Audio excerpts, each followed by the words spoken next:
He tossed a 60-page postnuptial agreement onto the kitchen island, demanding his wife sign away everything to protect his newfound wealth.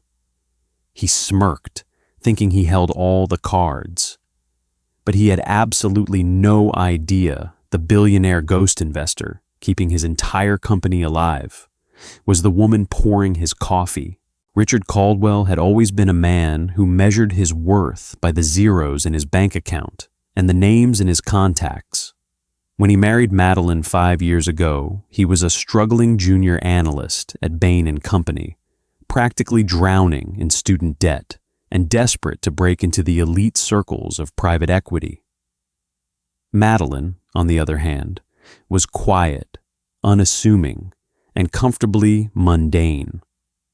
She told him she worked as a mid-level manager for a philanthropic trust, earning a modest salary. She drove a 4-year-old Volvo, bought her clothes off the rack, and spent her weekends tending to their suburban garden. To Richard, she was a safe, low-maintenance placeholder while he built his empire. What Richard didn't know, what nobody in his aggressively hyper-competitive social circle knew, was that the philanthropic trust Madeline worked for was actually the Rowe Family Foundation. And Madeline wasn't a mid-level manager. She was Madeline Rowe, the sole heiress to a multi-generational logistics and real estate fortune that eclipsed the net worth of everyone Richard had ever idolized. Her assets were quietly managed through a labyrinth of Delaware LLCs and offshore holding companies by elite wealth managers at J.P. Morgan Private Bank and BlackRock. She had hidden her wealth from Richard not out of malice, but out of a deep-seated fear of being loved only for her money. She wanted a partner, not a parasite. For a few years, it seemed she had found one. But as Richard launched his own venture capital firm, Caldwell Equity Partners, the power dynamic shifted. The true monster inside him began to rear its head. The turning point came when Caldwell Equity miraculously secured a $150 million anchor investment from a shadowy European syndicate known only as Crescent Holdings. Overnight, Richard went from a desperate hustler to the toast of the Silicon Valley and Wall Street elite. He started wearing custom Brioni suits, leased a $200,000 Aston Martin, and began spending his evenings at exclusive members-only clubs, networking with the very billionaires Madeline spent her life avoiding. With the influx of Crescent Holdings capital, Richard's ego exploded. And with that ego came a deep, suffocating resentment for the ordinary wife waiting for him at home. It happened on a rainy Tuesday evening, exactly 3 weeks before their 5th anniversary. Madeline was in the kitchen of their sleek, cold, minimalist townhouse, a property Richard had insisted they upgrade to, brewing a pot of decaf. Richard walked in, didn't bother to kiss her hello, and dropped a thick, professionally bound stack of legal documents onto the marble island. The heavy thud echoed in the quiet kitchen. "What's this?" Madeline asked, wiping her hands on a towel. "It's a postnuptial agreement," Richard said smoothly, loosening his silk tie. He walked over to the fridge and poured himself a glass of sparkling water, not even looking her in the eye. "My lawyers at Skadden Arps drafted it this morning. I need you to sign it by Friday." Madeline froze, her eyes scanning the bold, aggressive lettering on the cover page. "A postnup? Richard, we've been married for 5 years. Why are we suddenly talking about asset division?" Richard sighed, an exaggerated sound of profound exhaustion, as if he were explaining basic math to a child. "Madeline, try to understand. Caldwell Equity is entering a new stratosphere. Crescent Holdings is injecting another $50 million in Series B capital next month. The board, my partners, and the investors need absolute assurance that the firm is insulated from personal liabilities. If, God forbid, something happens to us, they can't risk you walking away with half of a firm you had no hand in building. Madeline stared at him. No hand in building. The irony was so sharp it physically burned her chest. Crescent Holdings, the massive, faceless European syndicate that had saved Richard's failing firm from bankruptcy 8 months ago, was her. She had secretly instructed her wealth managers to create the shell company and inject the capital because she couldn't bear to watch her husband cry himself to sleep over his failing business. She had bought his success. She was the ghost investor. She carefully opened the document. The terms were draconian, bordering on insulting. If they divorced, she would receive a flat payout of $250,000, keep her aging Volvo, and forfeit any claim to Caldwell Equity Partners, all their current real estate, and any future earnings. It was a financial execution. "Richard, this leaves me with virtually nothing," she said, her voice dangerously quiet. "It leaves you exactly where you started," Richard countered, his tone hardening. "Look, Madeline, I love you, but let's be brutally honest. I'm playing in the big leagues now. I'm sitting at the table with guys from Sequoia and KKR. I can't have my assets vulnerable because my wife, who works at a charity, feels entitled to the fruits of my genius. Just sign it. It's a formality." As he spoke, his phone buzzed on the counter. The screen lit up with a preview message from Victoria Trent, a stunning, aggressive junior partner Richard had recently hired. The message read, "Did you give her the papers yet? Can't wait to celebrate tonight. Room 412, XOXO. Madeline's eyes darted to the screen. Richard noticed, quickly snatched the phone, and shoved it into his pocket, completely unapologetic. He didn't even try to explain it away. He simply glared at her, challenging her to say something. He believed she was too weak, too dependent, and too deeply in love with him to ever walk away. Madeline felt the last thread of her affection for this man snap. The grief of a broken marriage evaporated instantly, replaced by an absolute icy clarity.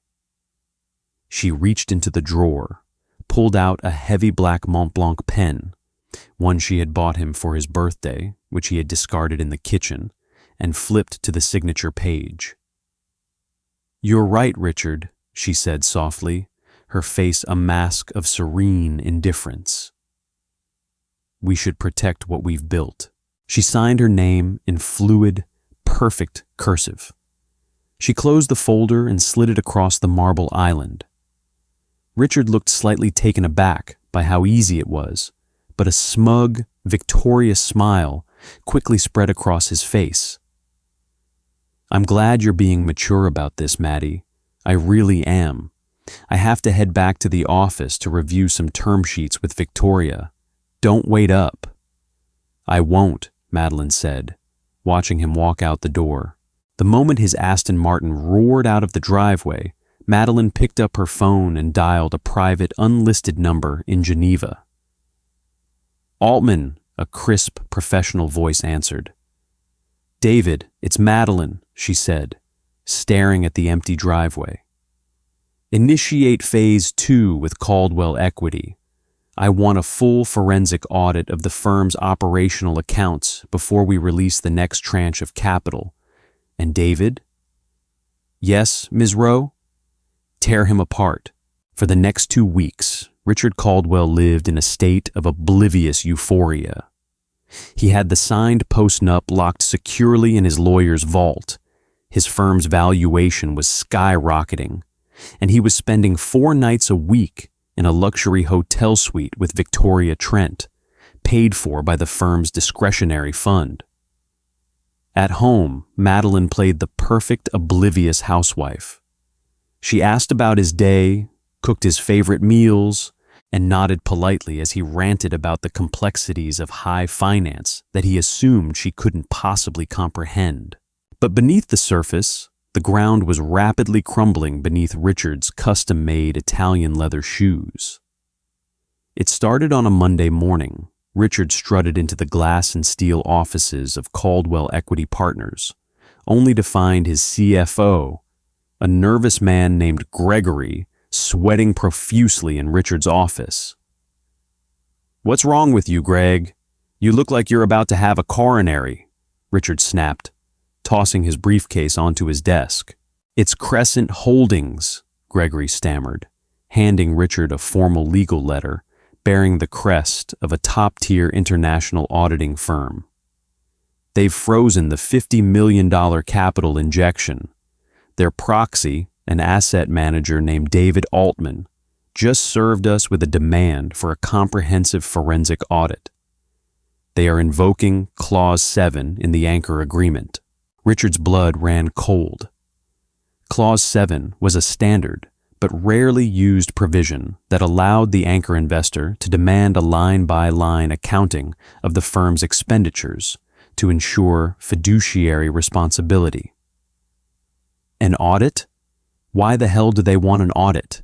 "We're up 20% this quarter," Richard yelled, his polished veneer cracking. "They specifically requested our operational and travel expense logs," Gregory said, his voice trembling. "Richard, if they look closely at the discretionary fund, the private jets to St. Bart's, the hotel suites at the Four Seasons, the designer jewelry classified as client gifts, we are going to fail this audit. We've been commingling funds. It's essentially embezzlement." Richard sank into his leather chair, the color draining from his face. "Delay them.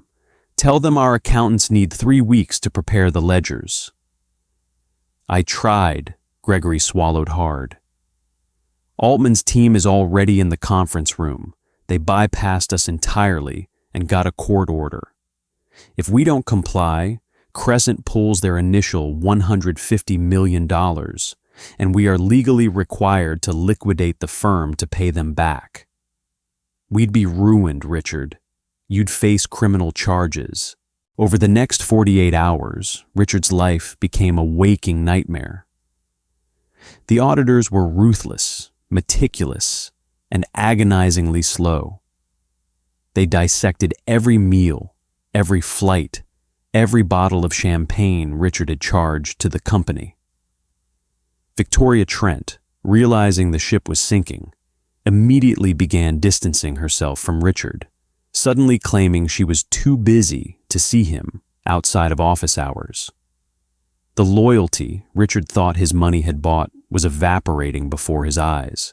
At home, Madeline watched his descent with quiet fascination. Richard stopped sleeping. He paced the living room at 3 a.m., clutching a glass of expensive scotch, muttering to himself about European vultures and unreasonable compliance laws. One evening, as he sat on the sofa looking entirely broken, Madeline sat beside him, folding a load of laundry. "You look stressed, Richard. Is everything okay with the new funding?" she asked, her voice dripping with artificial innocence. Richard glared at her, his eyes bloodshot and full of venom. "You wouldn't understand, Madeline. It's high-level corporate warfare. My primary investor is breathing down my neck over a few minor accounting discrepancies. They're trying to squeeze me out of my own company." "That sounds awful," she said softly. "But surely, if you've been honest with the company's money, there's nothing for them to find, right?" Richard scoffed, downing his scotch. "Honesty is a concept for poor people, Madeline. In my world, it's about leverage. And right now, I don't have any. The proxy for Crescent Holdings, this guy David Altman, is coming to town tomorrow. He's demanding an in-person meeting. If I can't charm him into backing off, Caldwell Equity is dead. I'll lose everything." Madeline smoothed out a shirt, her face perfectly calm. "Well, you always said you were the smartest guy in the room, Richard. I'm sure you'll figure it out." The next afternoon, Richard stood in the lobby of the Waldorf Astoria, sweating through his suit. He had spent hours preparing a pitch, doctoring projections, and rehearsing his excuses for the missing millions. He was directed by the concierge to the penthouse suite. He rode the elevator up, his heart hammering against his ribs. When the elevator doors opened, he was greeted by David Altman, a sharp, impeccably dressed man in his 50s with eyes like a hawk. "Mr. Caldwell," Altman said coldly, not offering his hand. "Step inside." Richard walked into the sprawling sunlit penthouse. "David, thank you for meeting with me. I know the audit has raised some red flags, but I can assure you every cent of Crescent Holdings' money has been utilized to scale the firm. The personal expenses were clerical errors, soon to be rectified." "Save it, Richard," Altman interrupted, his voice echoing in the large room. "I don't make the decisions. I merely execute them. You aren't here to plead your case to me." Richard blinked, confused. "Then who am I pleading to? Who is the principal of Crescent Holdings?" Altman stepped aside, gesturing toward the floor-to-ceiling windows overlooking the city skyline. A woman was sitting in a high-backed leather chair, her silhouette framed by the sunlight. Slowly, the chair turned around. Richard's breath hitched in his throat. His briefcase slipped from his sweaty hand, hitting the hardwood floor with a deafening thud.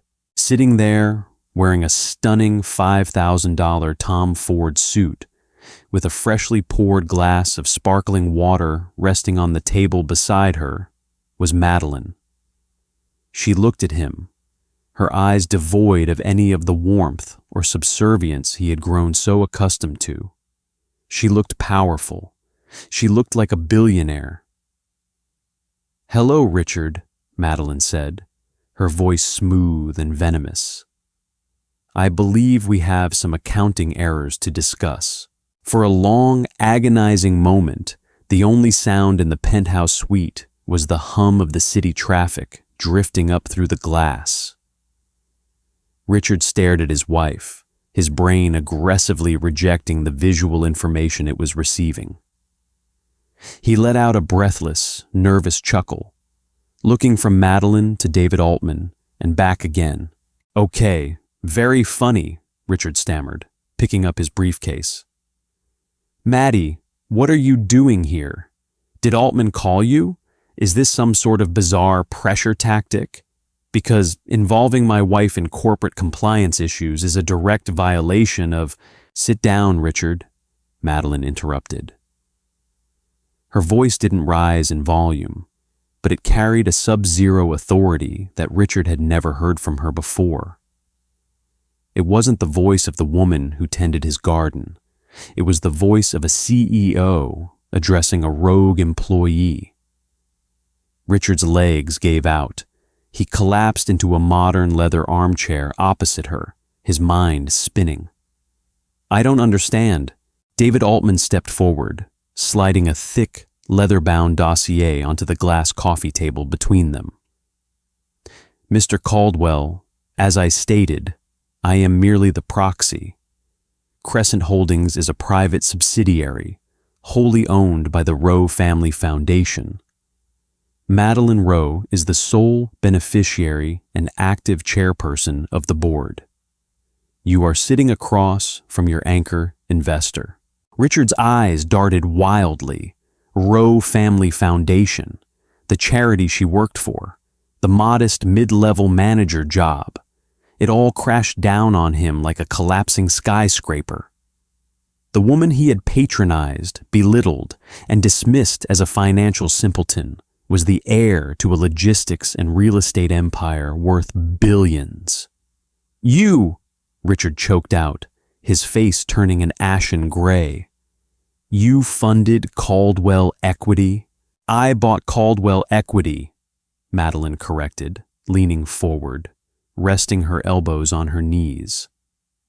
8 months ago, you were crying on our sofa because you were leveraged to the hilt and on the verge of missing payroll. You were going to lose everything. So, I instructed my wealth managers at J.P. Morgan to construct Crescent Holdings to inject capital into your sinking ship. I wanted to give you the chance to succeed, Richard. I wanted to see what kind of man you would become when you finally had the power you always craved. She paused, taking a slow sip of her sparkling water. Her eyes locked onto his, unblinking. And you showed me exactly who you are. Maddie, baby, please, Richard pleaded, shifting his tactic. The arrogance evaporated, replaced by a desperate, sickeningly sweet manipulation. He reached across the table, trying to grab her hand. She pulled it away in disgust. I did it all for us. The firm, the scaling, the aggressive networking. It was to build a legacy for our family. You know me. I love you. Madeline let out a dry, humorless laugh. Do you? Because the forensic audit David just completed tells a very different story of your love. She flipped open the dossier on the table. Let's review the ledger of your legacy, shall we? A $200,000 Aston Martin leased through the firm's operational account. 4 separate weekend trips to St. Bart's logged as investor retreats, yet there were no investors present. And then there is the matter of the $85,000 in Cartier jewelry categorized under client acquisition costs. Richard swallowed hard, a cold sweat breaking out across his forehead. Madeline pulled out a glossy photograph from the folder and slid it toward him. It was a security still from the lobby of the Four Seasons. It showed Richard, dressed in his custom Brioni suit, violently making out with Victoria Trent by the elevators. I suppose Victoria is the client you were acquiring? Madeline asked smoothly. Richard opened his mouth, but no sound came out. The air had been entirely sucked from his lungs. He was trapped. There were no term sheets to hide behind, no slick corporate jargon to save him. I can explain, he whispered weakly. You don't have to, Madeline replied. I already know everything. What fascinates me most, Richard, isn't the infidelity. It's the arrogance.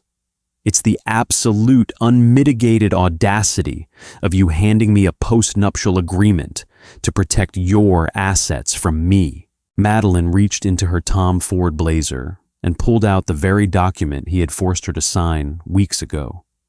The Skadden Arps postnup. When you dropped this on the kitchen counter, you thought you were severing my access to your wealth, Madeline said, her tone laced with dark amusement. But your lawyer drafted a two-way street. In your rush to ensure I walked away with nothing, you signed a legally binding ironclad document that severs you from my assets.